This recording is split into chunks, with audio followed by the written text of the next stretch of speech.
Hey there, everybody. Brother Adam here, and I'm here with our pastor emeritus, Brother Larry York, and he's agreed to sit down with me and ask a few questions today. He's got some questions that he thinks are representative of some of the things that the church members are thinking, especially with last Sunday. We announced that we're going to be making a recommendation, the personnel committee and myself, about calling Dwight Phillips as our family minister or family pastor. And so he's got some questions that he wants me to answer. We think that it'll keep our church family informed of everything that's going on, and we're going to make the job description available to the church and those sorts of things. And so if you guys have questions in addition to this, please reach out to me, reach out to the personnel committee, let us know. We'd love to answer any questions that we can. We want everybody to be on the same page, and we're trying to get the information out there the best way that we can with COVID and everything, and knowing that a lot of our church members aren't able to be here in person. So we just want to be unified in this, and we're just excited about what God's doing. And so thank you for being here, Brother Larry. I'll go ahead and let you begin. All right, Brother Adam, thank you for your willingness to sit down and answer some questions that I have, that the people have about this new position. And I know we have a recommendation, which I know I'm very excited about. And as far as family pastor, and the vote for that's coming up very soon. But I just wanted to ask you a few questions, and I'm sure I'm not the only one that just wants to know a few answers to make things a little clearer about this position. And the first question is, why is now the right time to recommend the candidate that we have? Sure. Thank you, Brother Larry. Yes, as you know, Becky accepted the call to be full-time with the nonprofit ministry Hope is Strong. And when she announced that to us as a staff and as a church, she gave us a very gracious transition period as a church body to be prepared and move forward. And our personnel committee and our search team started working on that and, just seeing what door was God opening. And, looking at the timing and everything, God knew COVID was coming. We didn't necessarily know that. But through our interview process, we felt very sure about hiring Brother Dwight and bringing him as a recommendation to our church, which is not totally foreign because if you recall, Miss Becky was already a member of our church, and our church just overwhelmingly felt the call to have her be our children's minister at that time. And so it's a neat thing when God allows us to call somebody from within our church to serve in a staff position. We feel like the time is now because we've been praying and closely monitoring the COVID situation, and you've been part of that church leadership team to know we've been trying to gauge when is the right time to start back Sunday school, and then eventually children's church, etc. And during this time, we, like other churches, have tried to navigate this the best we can. It's a new thing for me. I think it's a new thing for everybody. But with school starting back and the numbers being the way they are, and what works for our community may not be the same or may not work well for an inner city area, but for our community, we feel like the time for us to start this back and provide this for our families with children is now. And so we want to be ahead of the curve, and we want to be cautious and careful and do everything the right way. But we know that it's time for us to move forward with this, with the holidays coming and everything. We think this will be a great opportunity to transition our family minister in. So we think the time is now for us to start making those steps and do that, to bring him as a candidate before the church at the end of this month. And the second question is, we formerly had a children's minister, but now we have a family pastor. Apart from the title, what will be different? That's correct, Brother Larry. We do have a new title for this position, and it is a little bit of a different position. They are still engaging the families and trying to lead people to Jesus and lead children to Jesus, and still trying to equip families to be able to do that and to emphasize evangelism in the home and things like that. But along with the title change, going from children's minister to family minister or family pastor, we see that there's been a slight shift in focus on this position. And to be honest, part of that comes from conversations that I'd been having with Miss Becky when she was children's minister, asking her, what will allow you to do more, to reach more, to do more? And, just being a little bit of a separation of function on some of the preschool stuff from the children who are already in school, because there's such a different dynamic there.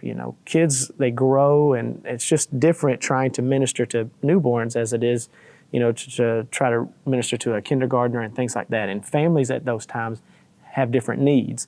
And sometimes they need, stuff for their preschoolers and for their third graders or whatever that dynamic of that family may look like.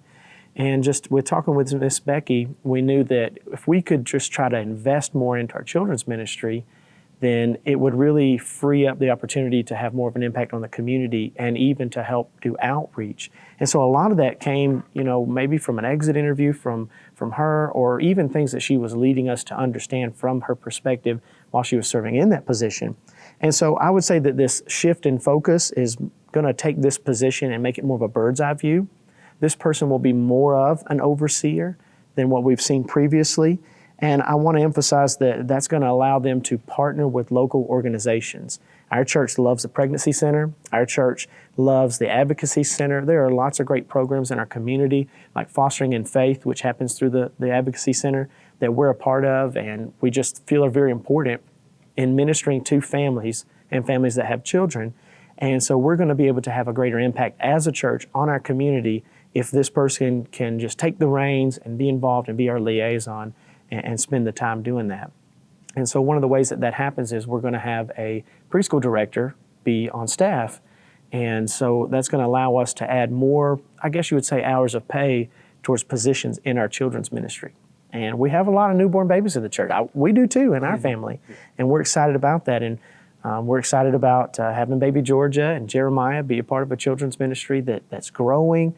And we just feel confident that taking these steps will help us to increase our impact.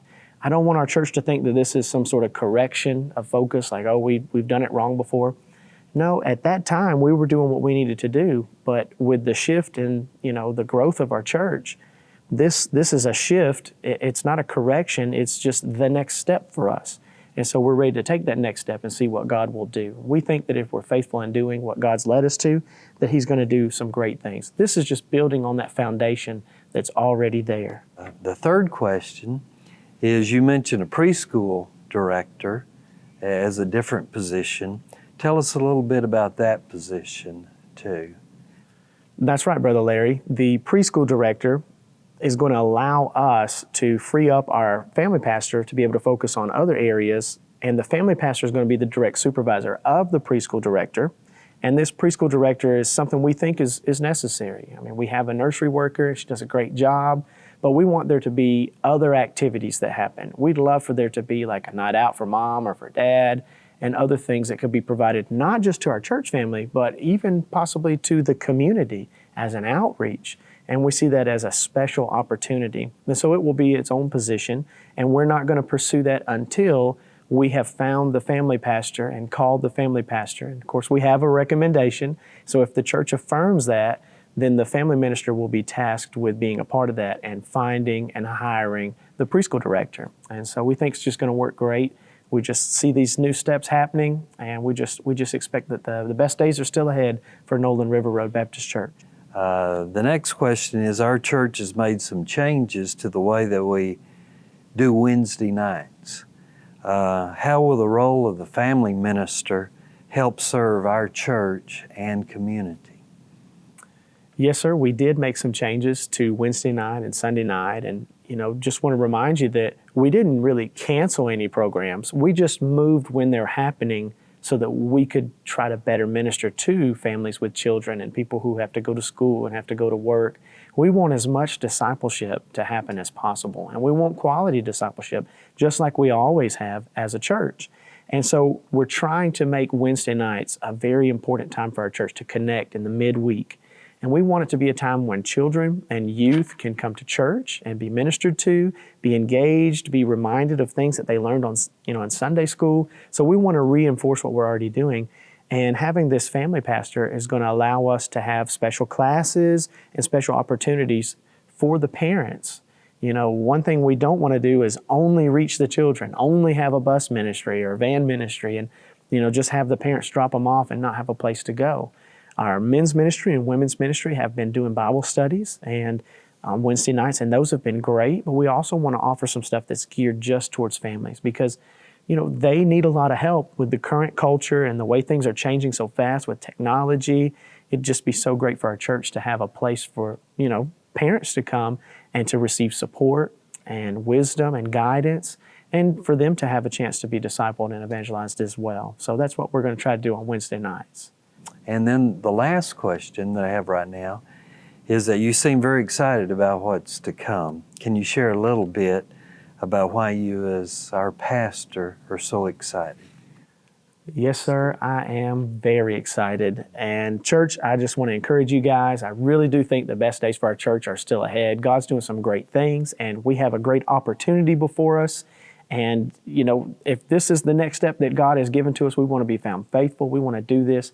I truly believe that this will be a worthwhile investment into the children in our church and in our community. And we think that God's going to be glorified in this. So we're excited about it. Once again, if you guys have questions, just come. Talk to me, give me a call, talk to the personnel committee, or grab Brother Larry. He'll be happy to get in touch with you and help you get a good understanding of this. So don't forget, October 25th, we'll be affirming this through way of a vote in our Sunday morning worship service. We hope to see you guys there.